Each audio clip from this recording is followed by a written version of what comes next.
திருவனந்தபுரத்தில் நடைபெற்ற துப்பாக்கிச் சூடு சம்பவம் தமிழகம் மற்றும் கேரளா மக்களிடையே பெரும் அதிர்ச்சியை ஏற்படுத்தியுள்ளது. இதன் முழு விவரங்களை இப்போது பார்ப்போம். கேரளாவின் தலைநகரான திருவனந்தபுரத்தில் மக்கள் நடமாட்டம் அதிகம் உள்ள பகுதியில் இந்த சம்பவம் அரங்கேறியுள்ளது.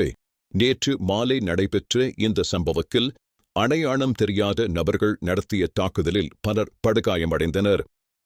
காவல்துறையினர் சம்பவ இடத்திற்கு விரைந்து விசாரணையை தொடங்கியுள்ளனர்.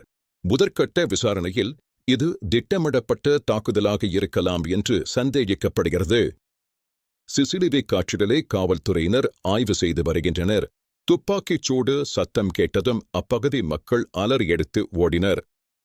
இதனால் அங்கு பெரும் பரபரப்பு ஏற்பட்டது. பொதுமக்கள் பாதுகாப்பற்ற உணர்வில் ஆழ்ந்துள்ளனர்.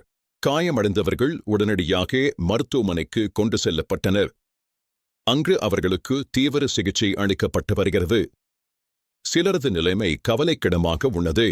இந்த சம்பவத்தில் தமிழகத்தைச் சேர்ந்த சிலரும் பாதிக்கப்பட்டிருக்கலாம் என்ற தகவல் வெளியாகியுள்ளது. இதனால் தமிழக மக்களிடையேயும் கடும் கோபம் எழுந்துள்ளது. இந்த சம்பவத்தை கண்டித்து பல்வேறு இடங்களில் போராட்டங்கள் நடைபெற்று வருகின்றன. குற்றவாளிகளை உடனடியாக கைது செய்ய வேண்டும் என்று கோரிக்கைகள் வலுத்து வருகின்றன.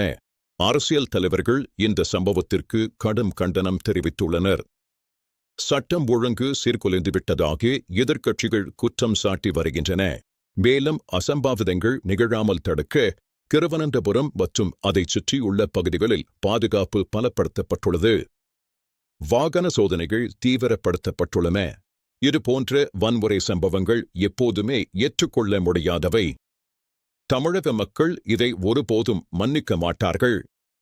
நீதி கிடைக்கும் வரை போராடத் தயாராக உள்ளனர். இந்த வழக்கின் அடுத்த கட்ட நகர்வுகள் என்ன என்பதை பொறுத்திருந்து பார்ப்போம். தொடர்ந்து இணைந்திருங்கள். வணக்கம்.